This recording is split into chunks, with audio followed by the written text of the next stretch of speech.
Deus abençoe. Bom dia para quem chegou agora, para quem ainda está levantando, passou a semana nas suas atividades, nas suas lutas. Hoje eu vou relembrar um pouco de Mateus 26. Eu gostaria de fazer um pedido sincero nesses próximos domingos. Eu gostaria muito que nos próximos domingos você pudesse ler Mateus 26, 27 e 28. Quem já leu o livro de Mateus esse ano? Não levanta a mão, não vai ter umas pessoas que leram, tá vendo? Tá vendo? Está melhorando isso, está crescendo. Quem já leu o livro de Mateus? Tira uma hora você leu o livro de Mateus. Uma hora você leu o livro de Mateus. Leia. Tem que ler, não tem jeito. Todo mundo precisa ler a Bíblia. E de vez em quando nós temos que ler a Bíblia, os livros de Mateus, tá bom? Mateus 26, eu diria que é uma grande incursão ao coração humano. Mateus 26 tem pelo menos 8 episódios, 8 momentos diferentes. Depois nós temos Mateus 27, que está relacionado com os julgamentos de Jesus, e Mateus 28, que é um dos momentos mais lindos da história, que é a ressurreição de Jesus. Eu vou pregar sobre Mateus 28 daqui a alguns meses, mas só em pensar no sermão me emociono. Eu começo a me emocionar por causa da alegria da ressurreição de Jesus. Às vezes a gente não tem noção de como aquele momento é especial. Principalmente quando você vai vivendo os evangelhos, vivendo a dor, a drama, o sofrimento. Mateus 28 é aquele momento assim que o crente lava a alma. Não é verdade? O crente lava a alma. Os anjos descem, a terra treme, a pedra é tirada da boca do sepulcro. Não é? Como eu queria estar lá? Como eu gostaria de estar lá? Bom, nós momentos mais bonitos da história. Muito importante para a minha vida, para todas as nossas vidas. Porque tem a ver com a nossa ressurreição. Às vezes essa mensagem eu acho que ela vai acontecer só por volta do mês de novembro. Né? Se der tudo certo, a gente filma aí, vai dar certo, você vai conseguir pegar. Mas é o momento da ressurreição. Mateus 26. Presta atenção. Eu daria ao livro de Mateus, capítulo 26, o seguinte tema: uma viagem ao mundo dos homens. É como se fosse uma incursão, não simplesmente ao mundo, mas ao coração dos homens, à mente humana, aquilo que nós somos, aquilo que a gente pensa, e na verdade também aquilo que a gente faz, as nossas atitudes. Se você prestar atenção, eu vou repetir apenas alguns versículos. Mateus 26 começa com as pessoas tramando a morte de Jesus. O primeiro acontecimento é aquele momento que eu chamo de o momento da trama, onde se trama a morte de Jesus. Eles tramam a morte de Jesus e de repente decidem que vão matar Jesus. Mateus 27 é uma consequência de Mateus 26. Os sacerdotes, os líderes, os principais, eles fizeram toda aquela trama e decidiram que vão matar Jesus. Então, nesse primeiro momento, eu diria que Mateus 26 começa mostrando para todos nós o covil dos leões. Mas é dos leões maus. Que tem a ver com o homem. Para o homem ser mau, ele não precisa estar na igreja ou fora dela. Ele pode ser mau estando dentro dela. E como pode ser mau estando também o quê? Fora dela. Mateus 26 diz assim que logo seguiram e consultaram, versículo 4, mutuamente para prenderem com dolo e matarem Jesus. A decisão de matar é feita. Aí acontece algo inesperado. Jesus vai para uma casa, Jesus vai para um jantar, e uma mulher derrama sobre Jesus um vidro do perfume Imperial Majesty. Ele já viu isso? Não. É o perfume mais caro do mundo, Imperial Majesty. $300 mil o vidro. Aí acontece um revuo. Para que esse desperdício? Como é que a pessoa joga $500 mil na cabeça de Jesus? E os apóstolos, aquelas pessoas ficam preocupadas. Jesus disse: deixem essa mulher, porque o que ela fez será lembrado em todos os lugares. Eu diria que enquanto aquele grupo que tramou contra a vida de Jesus mostra o covil dos leões maus, aquela atitude da mulher mostra um verdadeiro palácio de consagração, alegria de consagrar. Que coisa linda. Mas logo em seguida você tem um outro momento, que é o momento em que Jesus é o que? Traído por Judas por 30 moedas de prata. Terceiro momento do capítulo. O capítulo tem 75 versículos. Aí, como o mundo é meio esquizofrênico, não é? Presta atenção. Uma mulher coloca sobre a cabeça de Jesus o melhor que ela tem. E uma outra pessoa, por causa de 30 moedas de pratas, trai o mestre. Aí acontece o quarto momento do capítulo. Jesus reúne os seus discípulos, toma um pedaço de pão e diz: este é o meu corpo que é partido por vós, fazei isto em memória de mim. É a Santa Ceia. Santa Ceia é um pacto de sangue. Se você não tem grande alegria em participar da Santa Ceia, descubra essa alegria. Se você está viajando no dia do primeiro domingo a algum lugar, lembre-se, aquele dia da primeira ceia foi um dia muito especial para Jesus. É um dos poucos momentos da Bíblia em que Jesus disse para os seus discípulos: eu desejei muito que essa hora chegasse para partir esse pão com vocês. Eu queria muito que essa hora tivesse chegado. Essa hora é importante para mim, essa hora é importante para todos nós.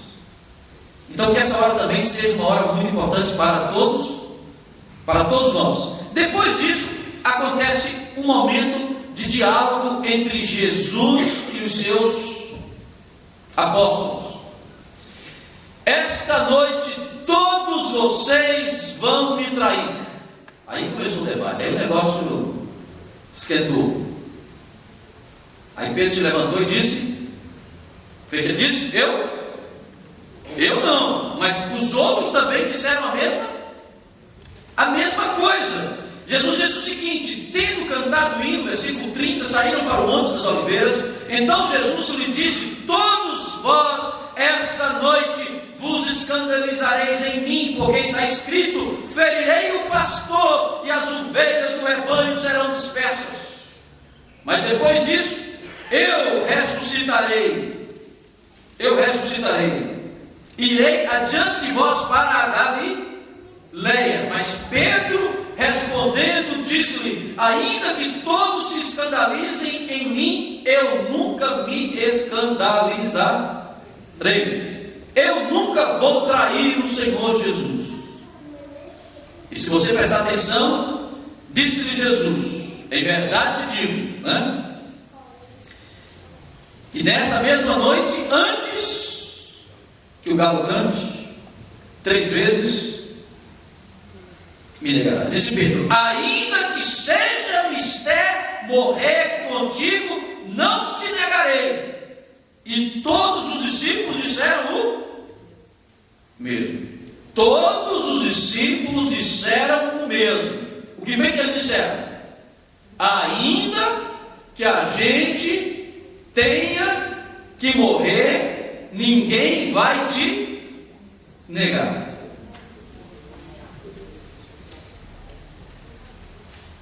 Eu queria lembrar para vocês o seguinte: por que faz a diferença? Qual é a diferença entre esse grupo de homens, 12 discípulos, nesse momento da Bíblia, e essa mesma igreja, aproximadamente 60 dias depois? A igreja é a mesma. O que foi que mudou? O que foi que fez com que esses homens se transformassem em homens absolutamente diferentes? Se você prestar atenção, ali está a essência da igreja cristã, os grandes mártires da igreja cristã. Na verdade, todos os discípulos foram martirizados, exceto João. Todos morreram. Todos morreram corajosamente como mártires da fé nos anos seguintes.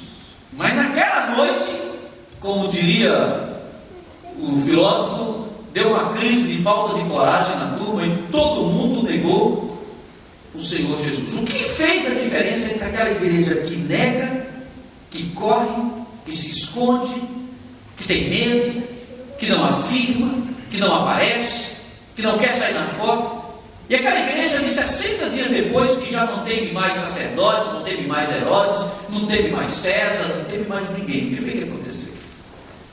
A grande diferença entre aquela igreja que nega e a igreja que confessa foi o Pentecostes, irmãos. O Pentecostes fez toda a diferença. Quando o Espírito de Deus desceu sobre a igreja em Atos 2, o medo, a vergonha, tudo aquilo que havia na mente dos discípulos em relação a temer, foi embora. Eles passaram a entender. É claro que Jesus já havia ressuscitado, tem uma série de fatores, mas o Pentecostes renovou a igreja, trouxe uma renovação absoluta de fé, de coragem, de vida, de ânimo. Eu não sei, mas eu acho que de vez em quando a gente precisa de um Pentecostes na vida. Todos nós precisamos passar por um momento de renovação, por um momento de transformação, de coragem, para deixar esses medos, esses temores, essas dores, esses sofrimentos que muitas vezes a vida começa a ficar pesada, então a igreja se levanta. Então a igreja vive esse momento. Depois disso nós temos um outro momento, que é o momento, depois do momento da negação de Pedro, nós temos um momento de Jesus sozinho. Jesus sozinho lá no Getsemane orando. É uma das cenas mais tristes da vida de Jesus. A Bíblia diz que ele suou sangue. Ele chega para os discípulos e diz assim: pessoal, vigiem comigo. Primeira vez, chega lá, todo mundo o quê? Todo mundo na soneca. São 3 horas da manhã, isso é hora de orar. Podia fazer a reunião mais tarde, mais tranquilo, né?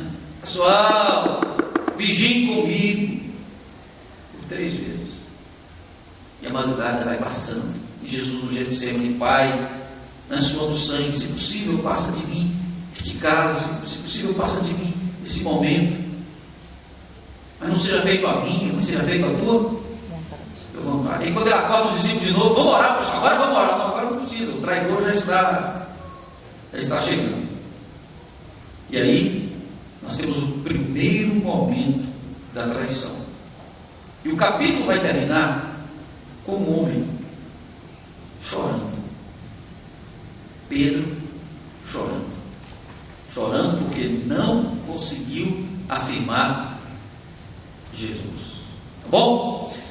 O desafio está feito. Eu gostaria que todos vocês durante a semana pudessem ler Mateus 26, 27, 28. Vamos fazer um compromisso? 3 capítulos só. Não gosto de fazer isso, não gosto de colocar a carga nas costas das pessoas. Mas durante a semana, pegue a Bíblia e você vai ler Mateus 26, 27 e 28. E na mensagem de hoje, eu quero chamar a sua atenção para o seguinte fato: que na verdade, de tudo que nós temos que preparar para Deus, nós devemos preparar muito bem o nosso coração. Porque o coração do homem, ele é oscilante, o coração do homem, ele vacila de momentos da consagração absoluta, onde ele se consagra, onde ele é absolutamente consagrado a Deus, a negação vergonhosa. Quando nós tomamos Mateus 26 nas nossas mãos, você descobre que existem momentos heróicos da fé, onde as pessoas parecem que são corajosas, parecem que são sobre-humanas, parecem que são firmes, parecem que são inabaláveis, parecem que são absolutamente confiáveis. E de repente, naquele mesmo capítulo, naquele mesmo dia, em poucas horas, os homens negam, desprezam e menosprezam o valor. Por isso, nesse dia, que hoje é dia dos pais, mas é dia que nós celebramos a ressurreição de Jesus, eu gostaria que nós pudéssemos fazer uma viagem ao nosso interior.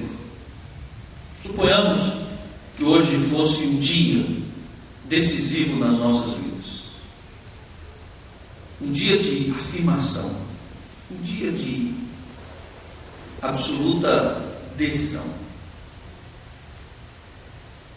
Um dia onde você só tivesse 2 opções: negar ou afirmar. Você se levantaria hoje para afirmar a sua fé? sem medo das consequências, sem medo das dificuldades, sem medo dos detalhes. Seria muito difícil, não seria? Essa semana eu passei a semana estudando estatísticas sobre o Evangelho. E tem muitas coisas boas. Muitas coisas boas. Brasília tem cerca de 620 mil pessoas que se declaram evangélicos. É muita gente. É muita gente.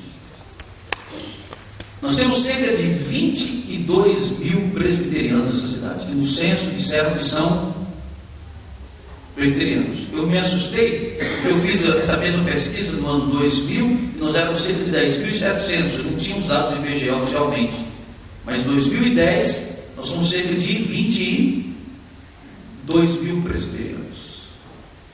E eu cheguei a uma conclusão ao ler o censo, ao verificar o censo. Tem muita gente. Dá para fazer o quê? Dá para fazer uma guerra. Dá para fazer uma revolução. Pessoal, 620 mil crentes. Para cada 3 brasileiros tem uma pessoa que se diz evangélica nessa cidade. É como se você, onde tiver um grupo de 10, você não pode mais vacilar. Você não tem mais como. Se tem todo lugar tem crente. Você vai na venda, tem crente. Você vai no... tem crente. Você vai... tem crente. Tem lugar, tem crente. Eu me lembro que um pregador, aqueles pregadores leigos que às vezes exageravam, não, um pregador crente falou: pessoal, todo lugar tem crente. Tem crente. Ó, se você for na cidade, tem crente. Se você for no canto, tem crente. Se você for na cadeia, tem crente. Todo lugar tem crente. O único lugar que não tem crente é no inferno, porque lá não teve jeito, não entrou. Foi pro céu, mas todo lugar do mundo tem crente. Você sempre acha alguém. 690 mil pessoas se declaram evangélicas nessa cidade. E eu comecei a pensar, a ler os números são muito interessantes.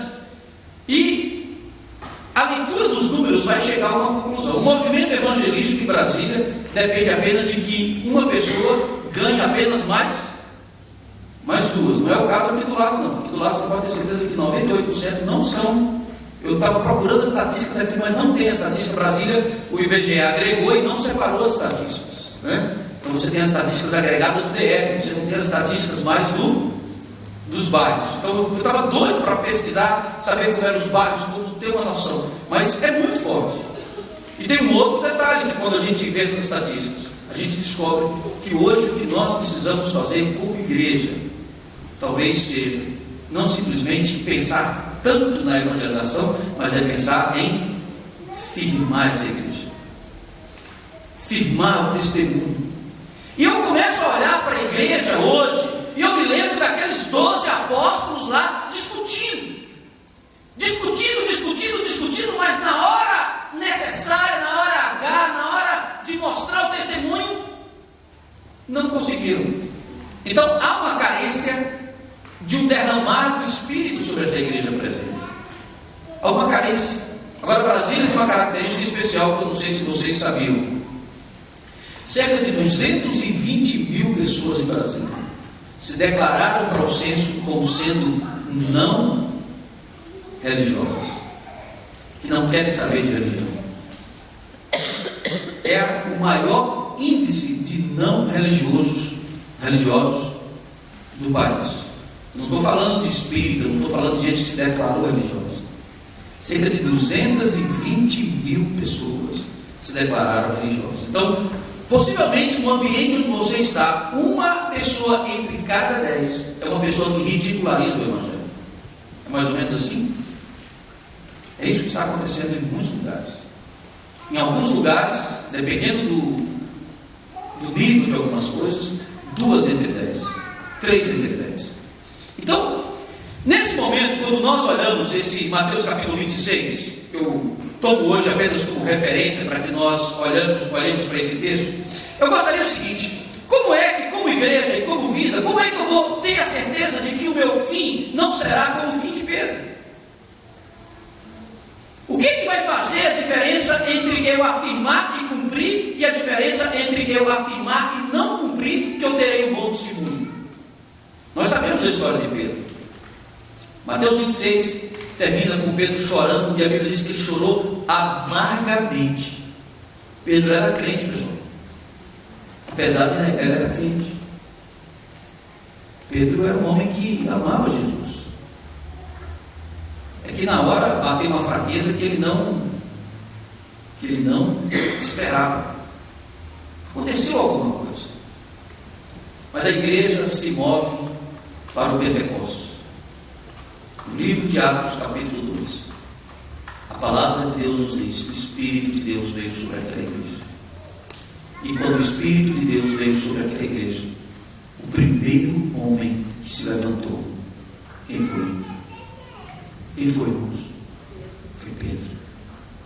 Pedro se levantou. E Pedro prega o seu grande sermão. E ao pregar o grande sermão, diz a palavra de Deus que 3.000 vidas se converteram. Amados irmãos, vamos fazer uma incursão ao nosso coração hoje à noite, ou nessa manhã. É a profecia de que vai começar o culto à noite, tá bom? Tem que começar, não tem jeito. Vamos fazer uma incursão ao nosso coração nesta manhã. Onde está o meu coração? Eu estou mais para negar ou mais para confessar? Eu estou mais para me esconder ou estou mais para me identificar? Onde é que está o meu coração?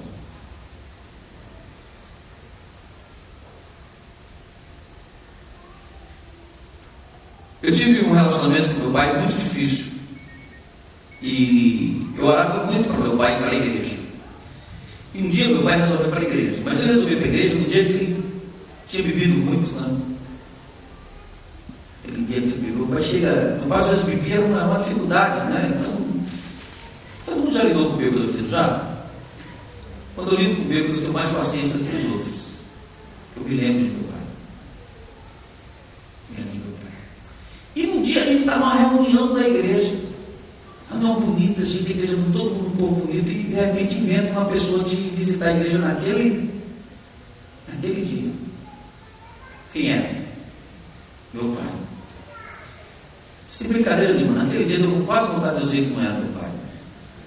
Não dá vontade, você não fica meio constrangido. Tem momentos que você quase chega a dizer que não é crente. Você se esconde.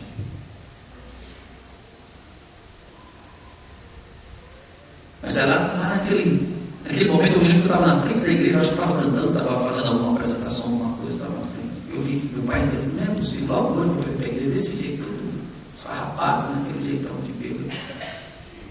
Naquele momento, assim, olhando, Deus fala no meu coração: você tem vergonha? Você tem vergonha? Eu não tenho. Foi um momento muito especial da minha vida, que eu aprendi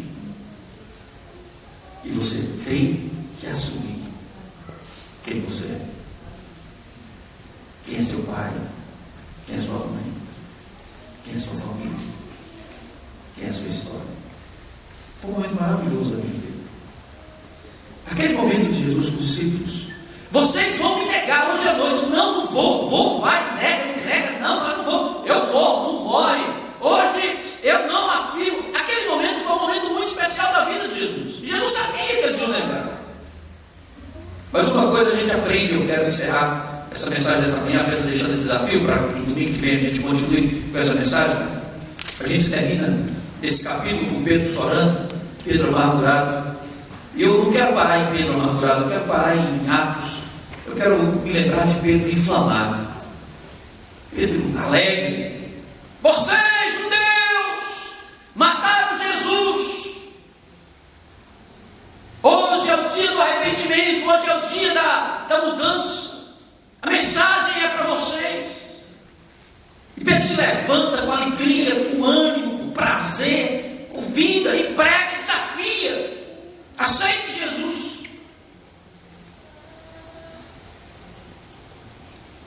Que esse dia dos pais seja um dia muito especial na sua vida, seja um dia que você aprendeu que você não quer renunciar à sua fé, mas que você quer afirmar a sua fé.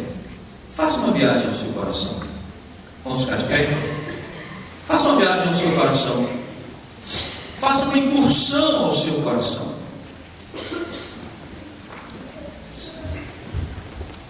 Dá um abraço aí na pessoa que está do seu lado. Se não tiver, procura alguém que está do lado aí para dar uma.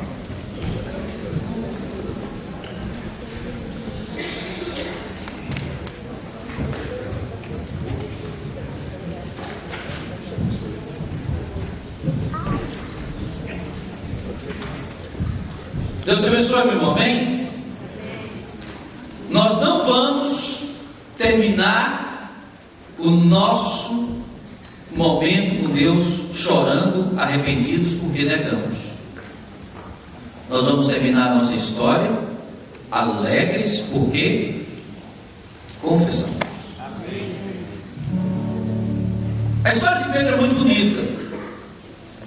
Nós sabemos que Pedro, nos últimos momentos da sua vida, foi sentenciado à morte. A tradução diz, a Bíblia não diz. Ele foi sentenciado à morte de cruz.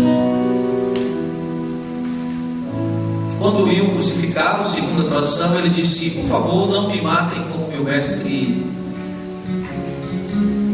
morreu, crucificado com a cabeça para cima. Me crucifiquem com a cabeça. Que bênção, né?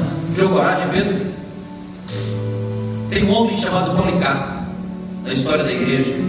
Condenaram ele à fogueira. E no último instante, Policarpo era velhinho. O pessoal nunca quer matar o velhinho, né? Queimar o velhinho não dá azar, segundo a mitologia. O pessoal, Policarpo, para que isso, né? No último momento fala assim: Policarpo, negue a Jesus, você está livre dessa fogueira. Foi pastor em Éfeso naqueles primeiros dias. E Policarpo disse: eu tenho 96 anos de idade, até hoje nunca vi Jesus me negar. Não sei por que eu vou negá-lo hoje. Por que eu vou negá-lo hoje? Na verdade, houve um homem na Europa, se você assistir a série Os Tudors, chamado Lightmer. Lightmer foi um dos primeiros homens a traduzir a Bíblia para a própria língua do povo. E resolveram condenar ele à fogueira. E prepararam a fogueira para queimá-lo. E quando estava preparando a fogueira, ele olhou para aqueles homens e disse: daqui 100 anos, Deus vai levantar nessa Europa uma fogueira que ninguém conseguirá apagar. 100 anos depois vem, explode a reforma. Ninguém, mas daqui 100 anos Deus vai levantar uma fogueira nesse continente que homem nenhum vai conseguir apagar. Explode a reforma.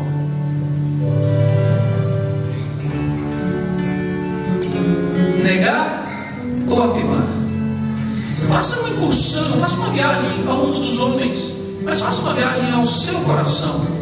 E que Deus nos dê a bênção de afirmar Cristo no meio dessa cidade, amém? Vamos orar. Querido Deus, hoje, nesse dia, nesse lugar, nós aprendemos com os apóstolos, Deus, que eles eram homens frágeis, como nós somos, Senhor.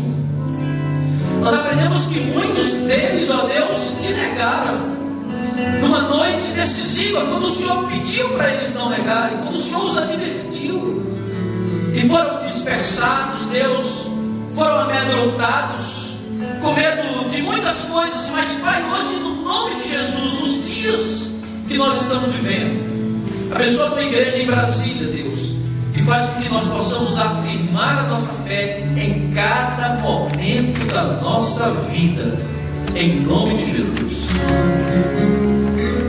Acende, Deus, uma chama em Brasília, Pai. Acende uma chama, Senhor, nessa cidade, nessa igreja, Deus, nesse lugar, nesse Mackenzie, nesse lado sul, Senhor. Que nós não tenhamos medo de afirmar a Cristo, nem a sua palavra, nem a sua autoridade, mas que o Senhor revista a igreja de Brasília. Deus, reveste a igreja de Brasília.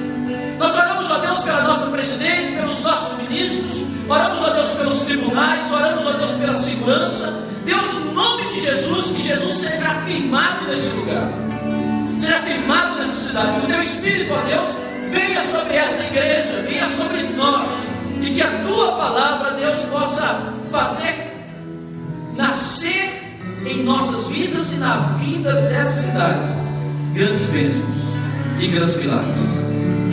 Ó Deus, que Mateus 26 seja uma experiência do passado, que nós possamos nos alegrar em Mateus 28, na ressurreição do Mestre, na vitória do Mestre, que possamos andar com Ele, viver com Ele, se alegrar com Ele, falar sobre Ele, ter entusiasmo por Ele. Ó Deus, ter grande alegria com Ele. No nome de Jesus eu te peço hoje e sempre. Amém, amém, amém. Pode estar, queridos.